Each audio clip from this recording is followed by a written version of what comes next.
9월 마지막 주 공과 교육 영상으로 함께 나누도록 하겠습니다. 4주 동안 함께 배울 말씀은요, 물이 변하여 포도주 됐네, 예수님이 말씀하시는 이 찬양을 가지고 준비를 해봤고요. 선생님들과 한 달 전에 나눴던 말씀인 것 같아요. 신앙적인 좀 주제였죠. 하나님의 절대 주권과 인간의 자유의지. 이 나눴던 이야기와 그리고 이 찬양이 좀 연결이 돼서요, 이 말씀 4주 동안 준비하게 되었습니다. 4주 동안 이 말씀 나누는 가운데 흐르는 게 바로 이 인간의 책임이라고 표현하고 싶어요. 인간의 책임과 하나님의 절대 주권이에요. 이것이 함께 할 수 없어 보이지만 성경은 이 두 가지가 항상 함께 하고 있음을 우리에게 말해주고 있습니다. 분명히 하나님이 계획하셨고 하나님이 이루실 일인데요, 분명 그런 일임에도 불구하고 인간의 책임도 강조하고 있다는 겁니다. 성경이 어떻게 말하고 있을까요? 성경은 인간이 무슨 일을 하는지가 어떤 결과를 가지고 온다라고, 인간의 행위가 우리가 하는 일이 중대한 결과를 가져온다고 분명히 말하고 있어요. 성경에 여러 가지 예들이 있는데요, 몇 가지만 예를 들어보도록 할게요. 히스기야가 하나님께 기도했어요. 기도해서 하나님이 15년이라는 시간을 더 허락하십니다. 생명이 연장이 됐죠. 자, 그런데 그냥 연장시켜 주신 게 아니라 이사야를 통해 이런 말씀을 하십니다. 이사야 38장 21절입니다.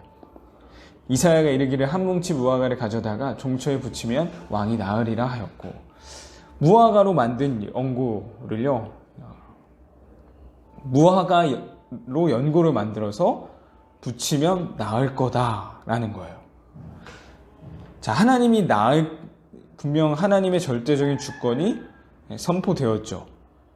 뭐죠? 15년 인생을 플러스 시켜주셨습니다. 그런데요, 인간의 책임도 따르는 거예요. 무화과 연고를 바르라. 무화과 연고를 발랐을 때 15년 그 병이 나았고 15년 더 살았다라고 말합니다. 자, 이사야 38장을 어떻게 해석해야 되나요? 하나님의 절대 주권만 있는 건가요? 인간의 책임만 있는 건가요? 무화과 연고를 발라서 15년을 더 살게 된 거예요? 아니면 하나님 15년 더 살게 해주셔서 산 거예요? 이 두 가지가 함께 있다는 거예요. 이것은요, 성경이 말하고 있는 이 전체 내용과도 같습니다. 하나님이 절대 주권으로 계획하시고 인도하시지만 인간의 책임, 인간의 자유의지 함께 간다는 거예요. 모순이죠. 하지만 성경은 우리에게 이렇게 말해주고 있어요. 또 하나 대표적인 게 무엇이 있을까요? 십자가라고 생각해요. 십자가. 자, 십자가 선생님들께 질문하겠습니다. 십자가, 예수님을 예루살렘 유대인들이 죽인 건가요? 아니면 예수님이 우리를 위해 죽으신 건가요? 좀 질문이 어려웠나요? 유대인들이 예수님을 죽인 건가요? 아니면 예수님이 죄인을 위해 죽으신 건가요?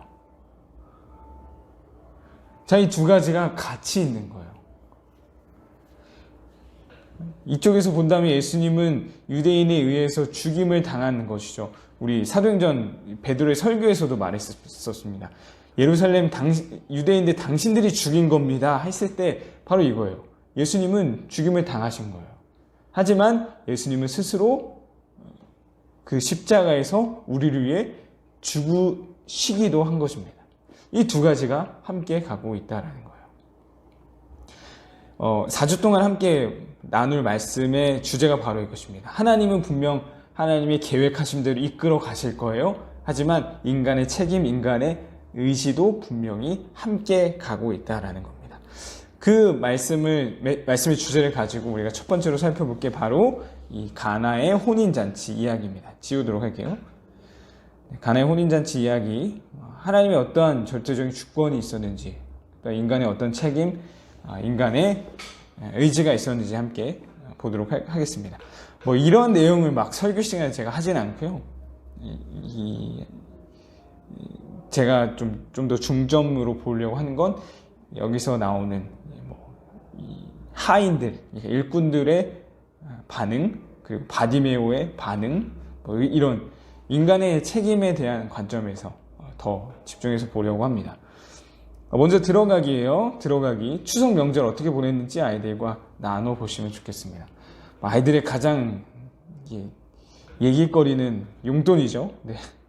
용돈 얘기 정말 많이 하더라고요. 용돈 얼마 받았는지, 누가 제일 많이 받았는지, 제일 많이 받은 애한테 한턱 쏘라고 한번 해주시면 좋겠습니다. 선생님들 또 받으셨으면 한턱 쏘셔도 되고요. 네, 오늘의 말씀이고요.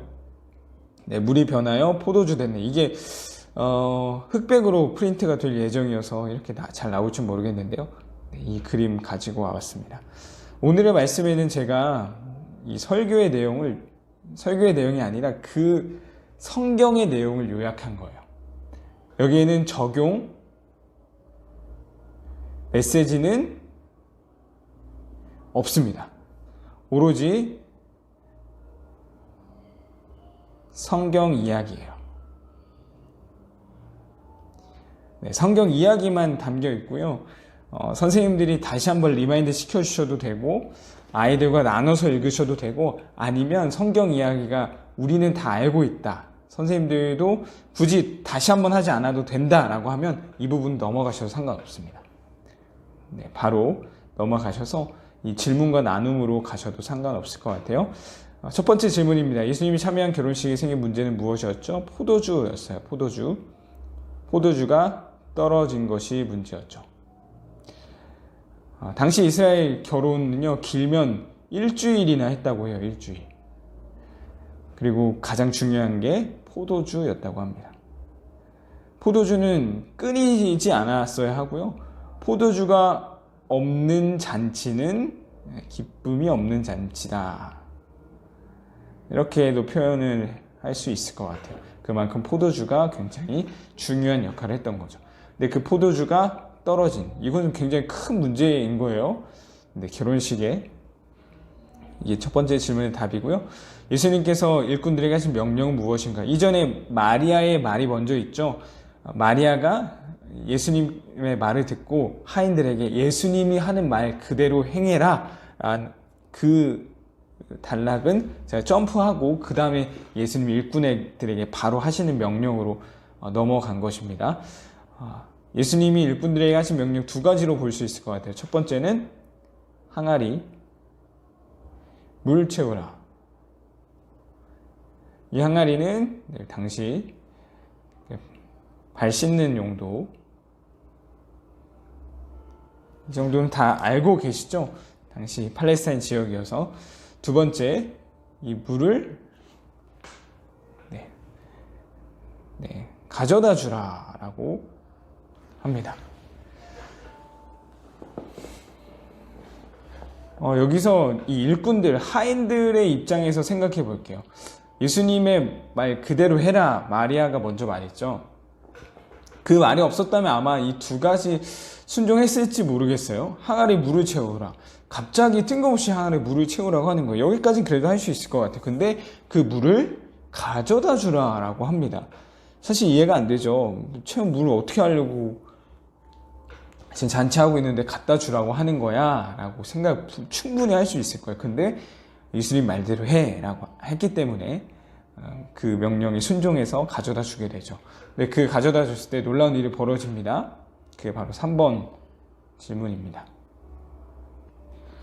자, 일꾼들이 항아리에서 물을 떠 결혼식장으로 가지고 왔을 때 어떤 일이 일어났을까요? 찬양 가사죠. 불이 변하여 포도주, 죄송합니다.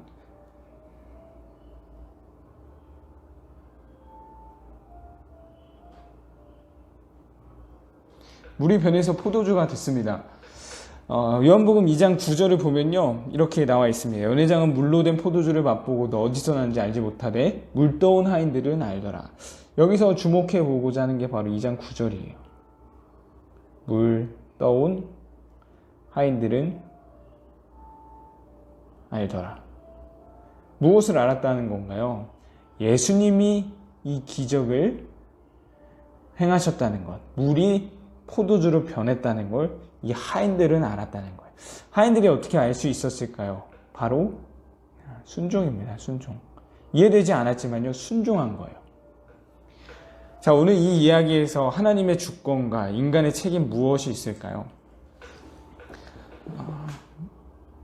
물을 포도주로 바꾸는 건요,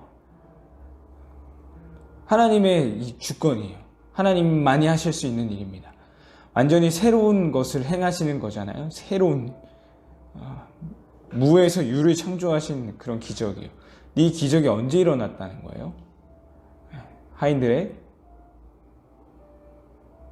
순종이 있을 때, 이 순종이 함께 있었다라는 겁니다. 주권과 책임이 함께 가고 있다는 거.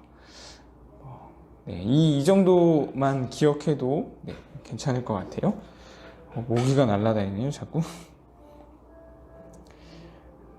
네. 하인들의 순종이 있었다는 거, 이 순종은 결국 쉽지 않았지만 그럼에도 순종했을 때 이 기적이 일어났다는 것, 그게 오늘의 핵심 메시지가 되겠습니다. 나눔입니다. 내가 해야 했던 일 중에 가장 이해되지 않았던 일, 부모님이 시키신 일, 혹은 선생님, 형제, 이거 왜 이렇게 하라고 하지? 선생님들 같은 경우는 직장 상사, 시어머니, 시아버지, 여러 부류가 있을 수 있겠죠? 이건 아닌 것 같은데, 이해되지 않았던 일인데 내가 해야 했던 일, 어떤 것이 있는지 한번 간단하게 생각해 보면 좋을 것 같고요. 이것을 한 이유는 하인들, 일꾼들을 생각해 보는 거예요. 그럼에도 순종했을 때 기적이 일어났다는 거, 이 사실 이어서 말씀해 주시면 좋겠습니다. 네, 마지막입니다. 다짐하기이고요. 이 4주 동안 이 다짐하기는 같습니다. 찬양 한 절 부르고요, 그 찬양에 대한 율동을 만드는 거예요. 재밌겠죠? 네, 저만 재밌나 봐요. 네, 우리 한 주씩 이걸 배우잖아요. 그래서 이 찬양에 맞는 율동을, 물이 변할 포도주인데 이걸 율동으로 하면서 마지막을 좀 재밌게 마무리해 보시면 어떨까 싶어요. 그리고 마지막 넷째 주 될 때는 4개의 율동이 되겠죠. 4개의 율동. 네, 반별로 기대하겠습니다.